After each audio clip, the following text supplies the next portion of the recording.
SMV, Nashville. This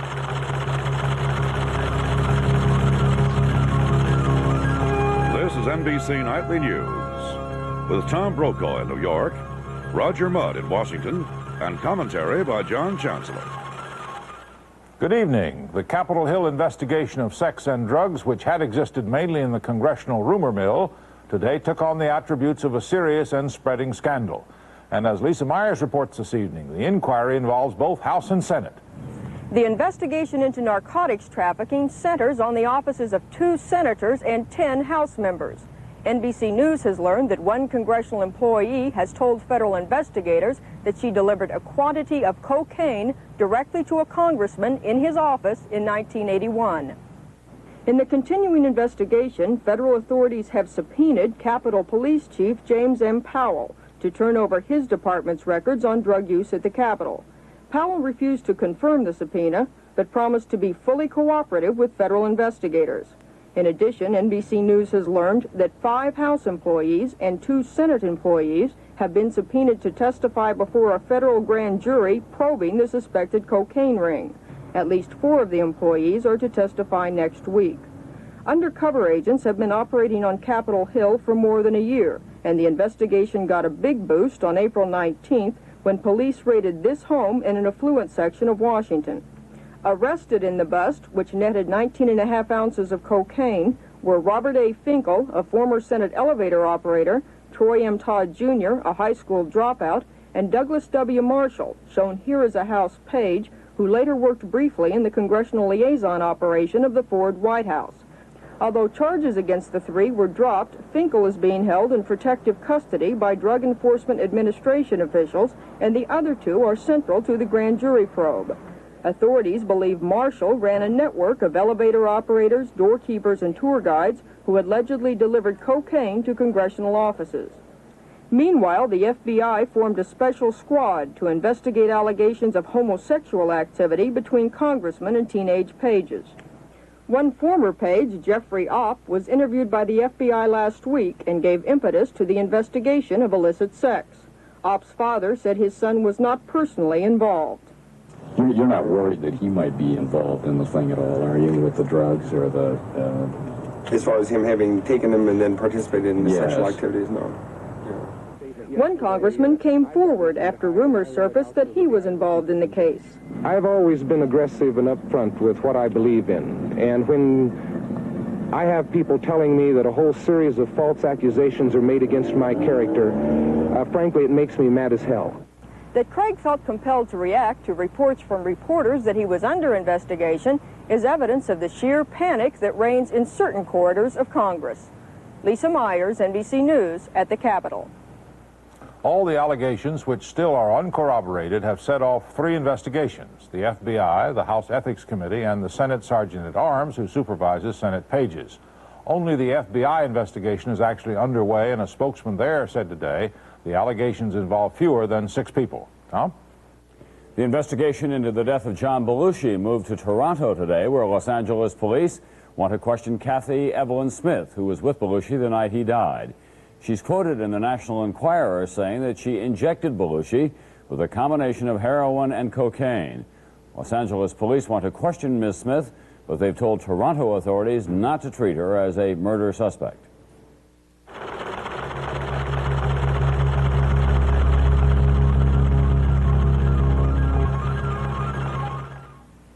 Romance can take you many places, but only so far. Beautiful as it is, it has limits. But desire starts where romance leaves off and bursts into something beyond. Something Silhouette Books now captures in a startling new series about love. Silhouette Desire. Beyond romance, where the possibilities are limited only by your imagination. Silhouette Desire. And cut! Print it. With my job, I can't afford to get tense from too much caffeine, so a friend told me something that made good sense. Ah, got time for a coffee break? Here he is. He told me about Sanka brand decaffeinated coffee. I told him Sanka's 100% real coffee. That is good. And 97% caffeine free. That's even better. Sanka decaffeinated coffee. Good coffee that makes good sense. Unemployment numbers out today, and the rate did not improve during June. It is still 9.5%. That's the highest since World War II. The unemployment rate for adult men went up to 8.7%, a record high. But the worst news involved black teenagers. More than half of them, 52.6%, are out of work. And the Labor Department also reported today that the number of people who have stopped looking for work altogether was up sharply. All of this grim employment news is making a particular kind of selling job easier these days, however. Here's Kenley Jones. Uncle Sam still wants you in the armed forces if you have a high school education. Because of the recession and the high cost of a college education these days, more and more high school seniors are joining up. So help me God. So help me God. Congratulations, you're now members of the armed forces. That seems like the right time where jobs are now. I wanted to go to college and I didn't have the money to really pay for it, so I joined the Army. Working at a cotton mill in Monroe. Don't cut it. Is your new job in the Navy going to pay you as well? Make about twice as much. Recruit pay starts at $551 a month, and recruits are told they can choose the kind of job training they want. I'm looking for a job as a computer technician. All of the service branches say this has been their best year of recruiting. Quotas filled earlier, more high school graduates since the draft ended in 1973. Sky's the limit. It's up to you. Even the Army, which in the past has had the most trouble finding new enlistees, expects to wind up its 1982 recruiting this month with 115,000 new soldiers. One reason is aggressive recruiting, including moving some recruiting offices from downtown to the suburbs where many bright young prospects live. Another big reason is the Army's College Fund program, which can provide a recruit with $15,000 for college after 2 years of service. Now I figured I'd join the Army and get my money for college, and then I'd go out on the outside and try and get a good job. That attitude, which is not uncommon among new recruits, presents another challenge for the armed services: how to convince the recruits, once they have been trained, that they should make the military a career. Kenley Jones, NBC News, Atlanta. The Supreme Court ruled unanimously today that the anti-children's pornography or kid porn laws in 20 states are constitutional and do not violate the guarantees of free speech under the First Amendment. Justice Byron White wrote that child pornography is a serious national problem requiring greater leeway for the states. Before wrapping up the 1981-82 term, the court also today issued a major ruling on political boycotts involving Port Gibson, Mississippi. Here's Carl Stern. These were the alleged conspirators, 91 blacks in Port Gibson, Mississippi, who boycotted white-owned stores until they got more jobs in the stores and in the county government. The white merchants sued the 91 and the NAACP for their losses and were awarded more than $1 million. Mississippi courts said the blacks had enforced the boycott illegally, with store watchers taking down names and threatening people. A boycotter, who is now a sheriff, and the newspaper editor differ as to what happened. I was there, I kept signs and everything else, and there was no force. They were threatened either verbally or over the phone. Property was damaged, car windows smashed. Today, in a sweeping and unanimous ruling, the Supreme Court said Port Gibson's blacks could not be sued for the economic boycott. Justice Stevens, speaking for the court, said the boycotters could not be held accountable for isolated criminal acts. The court said generalized threats of reprisals or ostracism used to enforce the boycott fall within the right of free speech. News of the ruling interrupted an NAACP convention in Boston. The United States Supreme Court, in an 8-zip decision, reversed Mississippi boycott decision. Just this week, the civil rights organization voted to resume using economic boycotts. Justice Marshall, long affiliated with the NAACP, took no part in the Supreme Court ruling. Carl Stern, NBC News, Washington.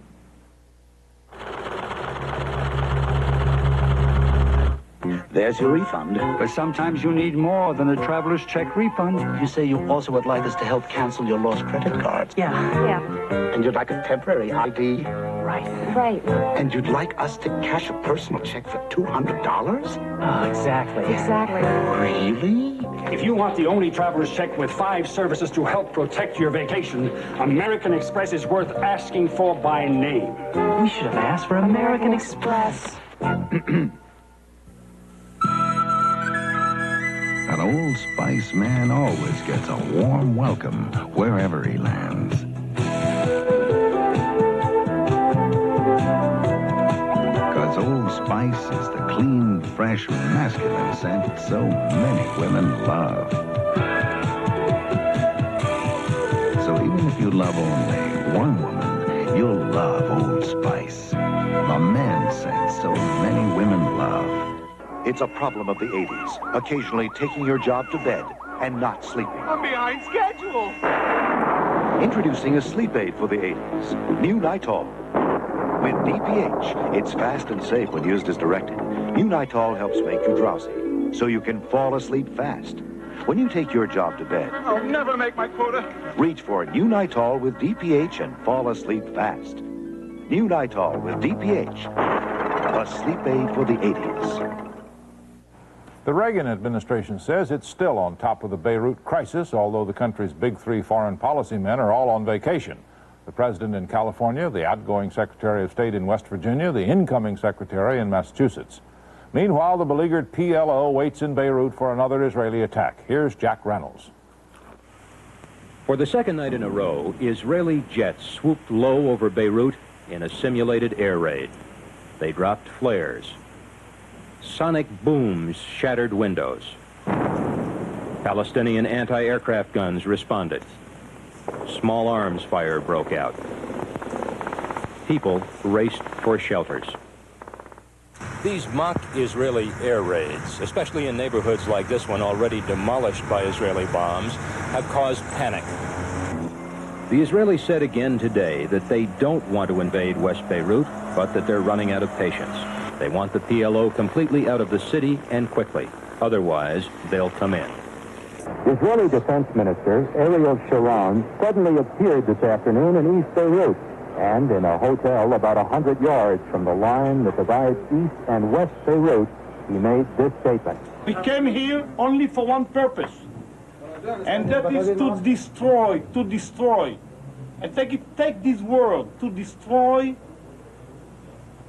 the terrorist PLO Palestinian organizations. There's a growing feeling of anti-Americanism. People here say it's your weapons the Israelis are using against us, and with your approval. Dr. Amal Shama is a Lebanese American. She's a pediatrician who now spends most of her time treating wounded. She is bitter. All of a sudden, there's some form of American mathematics that I just don't understand anymore. Israel wants safe northern borders, and for that, 14,000 people are killed, according to the Red Cross estimates. Tens of thousands are maimed and injured. It's as if the American administration has developed a moral blind spot, as if principles are for use only when they're of use to yourself and to your friends, and that's all. Wadia Shaya is 12 years old. Her uncle found some shrapnel and a cluster bomb near their house. He brought it home. It exploded. She still has shrapnel in her body. Nidal Saeed is 9. He was hit by shrapnel in the chest and abdomen. For a while, doctors didn't think he'd live. His sister, Nezrin, was wounded in the same attack. She is 6 years old. If a political solution is not found soon to the problem of the Palestinians and the problems of Lebanon, people here are afraid that the fighting could drag on for generations. Jack Reynolds, NBC News, West Beirut. Prime Minister Begin claims the Israeli army has picked up 66 children aged 12 to 13 and armed with submachine guns who were recruited into the PLO. Begin asked, was there ever such an anti-human phenomenon in human history? Later, however, a spokesman for Begin said he had made a mistake, had read from the wrong paper, and that the correct number was either 2 or 22 child soldiers. Tom?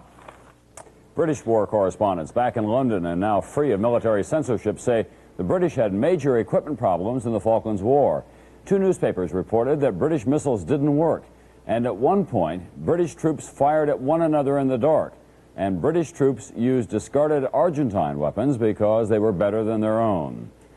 And on the playing fields of Wimbledon today, Billie Jean King's dream of winning still another championship ended at center court in the semifinal round. Bob Jamieson reports from London tonight. Chris Everett Lloyd was only 11 when Billie Jean King won her first Wimbledon singles title. Today, Mrs. Lloyd had to fight the inspired 38-year-old Mrs. King for every point. The oldest woman to play in the semifinals here in 62 years took last year's champion to a tiebreaker in the first set, but lost it. Then, in this NBC sports coverage, Billie Jean, playing superb tennis, absolutely demolished Chris in the second set.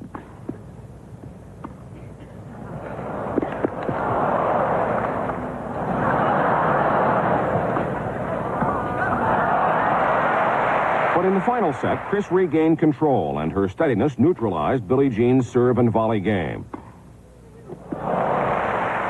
There was still a tiny hope for Billie Jean, down 5 games to 2. She saved a match point. But a sudden downpour at that critical moment, the game at deuce, killed her chances when it caused a 41-minute interruption.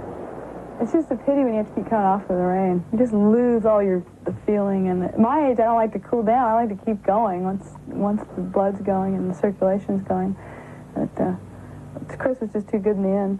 When they took the court again, they continued to play some of the greatest tennis in Wimbledon history. But will that be enough to bring Billie Jean back next year when she'll be 39? At my age, said the woman nobody believed would make it so far this year at Wimbledon, how can I know what's going to happen next year? Bob Jamieson, NBC News, London.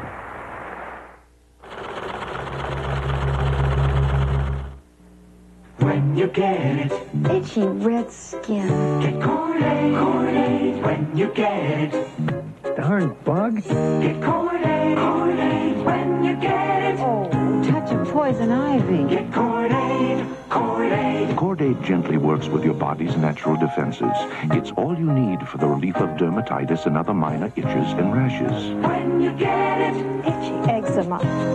Get Cordaid, Cordaid.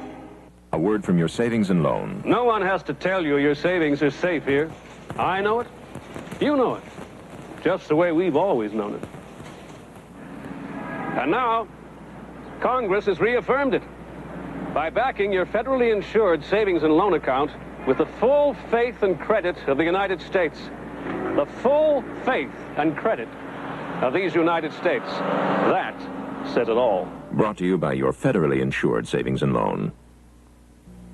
This jar is in almost every country in the world. And what's in this jar has helped beautiful women all over the world stay beautiful. The cream in this jar is cold cream.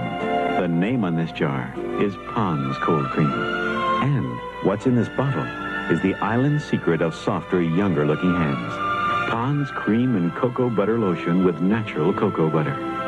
Pond's. It helps make the world more beautiful.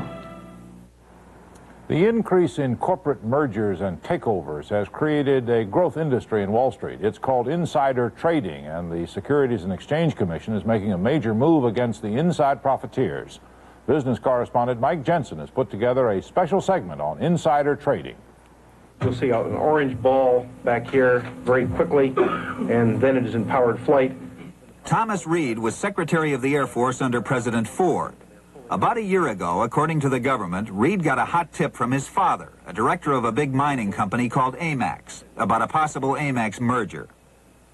Reed called his stockbroker, and within 48 hours, with an investment of only $3,125, he had turned a profit of $427,000.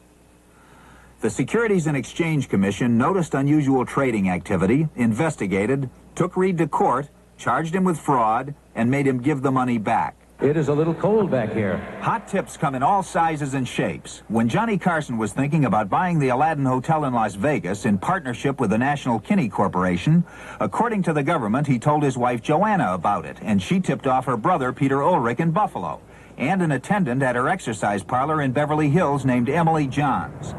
Both Johns and Ulrich bought stock in the company involved, and even though the deal didn't go through, they made a quick profit. The Securities and Exchange Commission took them to court and made them give the money back. Neither Johnny Carson nor his wife was accused of any wrongdoing. Trading stock on inside information is illegal. The theory is that it's unfair to all the rest of us who don't have inside information. The best way to analogize it is to someone going to a horse race and knowing who's going to win the horse race. Stock prices generally shoot up with the announcement of a corporate takeover. It's the biggest single opportunity for insiders. Half the price increases on such deals come before the public announcement, according to a recent study, and the rest come after. This study, in effect, indicates there are an awful lot of insiders trading on inside information and doing it illegally and making large profits. The Securities and Exchange Commission says a Kuwaiti businessman named Faisal Fuhaid and others made over $5 million in 2 weeks because they had a hot tip that the government of Kuwait was going to buy Santa Fe International, an American oil drilling company. Fuhaid and the others say they didn't do anything wrong. But securities traders in San Francisco lost an estimated $18 million on the Santa Fe deal because they were not on the inside. They were taking orders for future delivery at a low price when the insiders knew the price was going to go up. It's been a real body blow for each and every one of them. And to have their savings wiped out, their accounts wiped out, and on top of it presented with huge liabilities has been a totally numbing experience. The Securities and Exchange Commission says it's cracking down on insider trading. We have brought more insider trading actions in the past 4 years than the SEC brought during the preceding 45 years. But at Northwestern University Law School, the dean says the penalties are simply not stiff enough to stop the determined insider. If all he has to do is give his money back, then he's not in a position of being deterred at all. People can go to jail for insider trading, but David Hall is the only one who ever has. He's a New York attorney who helped arrange mergers. Then he bought stock based on his inside information. He served 26 days, and he refuses to talk about it. The Securities and Exchange Commission's John Shadd argues that jail isn't necessary. I think the most important thing is that a person engaged in this sort of activity is risking his career. Not always. Remember Thomas Reed, the former Air Force Secretary who made almost $500,000, allegedly on a hot tip from his father? A month after he agreed to return the money, Reed was hired by the Reagan administration as a consultant to the National Security Council. He is a top-level architect of American defense policy, and he has just been named a full-time special assistant to President Reagan. Reed has an office in the Executive Office Building right next to the White House. Mike Jensen, NBC News, Washington. The stock market is often a peculiar beast, of course. To outsiders, it's very difficult to know just what is going on. In his commentary tonight, John Chancellor offers some stock market clues that may help you understand when the recession is ending. There's a lot of talk these days that the recession has touched bottom, but there is no assurance that recovery is just around the corner. There are various ways of calculating how a recession will end. One way is to watch the stock markets. Usually, stocks go up before a recession ends. In the recession of 1969 and 70, the economy, the gross national product, was stagnant for 10 months before things picked up. But look at the Dow Jones Industrials during that same time period. A steep decline, then a rebound. Here's where the recession ended. Here we see stocks getting healthier much earlier. The same thing happened in the 1973-1975 recession. The economy declined quite a bit before it went up. Stocks during that time went down for a while but recovered sooner. Here's where that recession ended, but here's when stocks started up much sooner. And here's the present recession. The economy has been going down and stocks have been going down. Nobody is sure what will happen. In every post-war recession, stocks have gone up before the recession ended, 3 or 4 months before. Maybe it won't happen this time, but it might be wise to keep your eye on those Dow Jones averages. In Miami, a young suspected car thief found his own way out of the recession. Police picked up a 17-year-old boy and recovered a car that he is suspected of stealing last week. And in the car, they found nearly $800,000 in cash. They believe there may have been as much as $1 million when the suspect stole the car from a racetrack. The teenager has been going through it as fast as he can. He bought a Jaguar sedan, a Buick, jewelry for his girlfriend, stereos for his friends, a basketball, and 8 pairs of sneakers.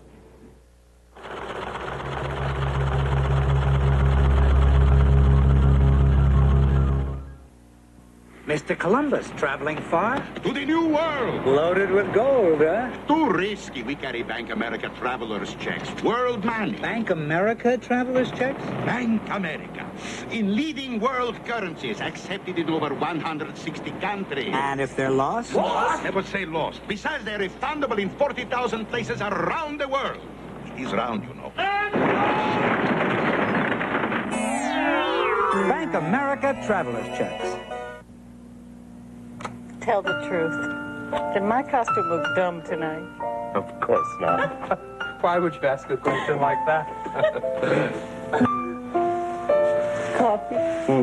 Times like these are made for Taster's Choice. When it's time for decaffeinated, now there's new Taster's Choice Decaffeinated. Fresh brew. You capture coffee flavor at the peak of freshness. First cup freshness.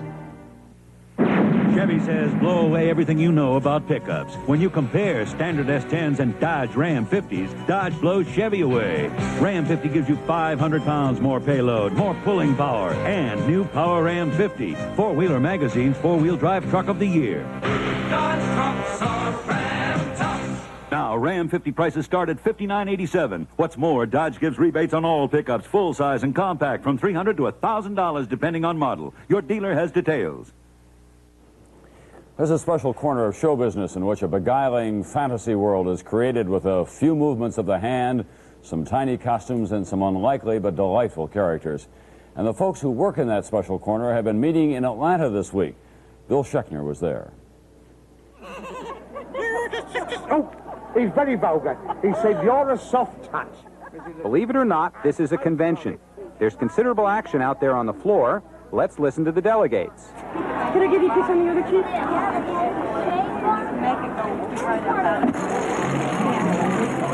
These string pullers and image makers are the puppeteers of America at their annual festival. On view, everything from 18-footers that come with a three-man crew to 4-inchers that perch on the knee. Many puppeteers are full-timers, but sprinkled among them, especially at workshops, others smitten by the romance of this art. Ad men from New Jersey. If I could talk to the animals, walk with the animals. Former government lawyers from Washington. I got seduced by puppets. Besides, this isn't the time to work in environmental law. And some handing along this tradition as it was passed to them. Alice May Hall is 90. When she was 4, her mother took her to a puppet show. She never got over it. She still performs as she has on and off since she was 8. Still creates a fantasy, still feels a thrill. When I see a child embrace him, it goes to my heart. You can't help it, things like that. It's wonderful. So Alice May Hall works on, bridging the years, keeping young an art that is centuries old. Bill Schechner, NBC News, Atlanta. Thank you very much. Thank you. That's Nightly News for this Friday night. I'm Tom Brokaw in New York. Have a nice 4th of July, Roger. I'm Roger Mudd in Washington. Good night and a happy 4th from all of us at NBC News.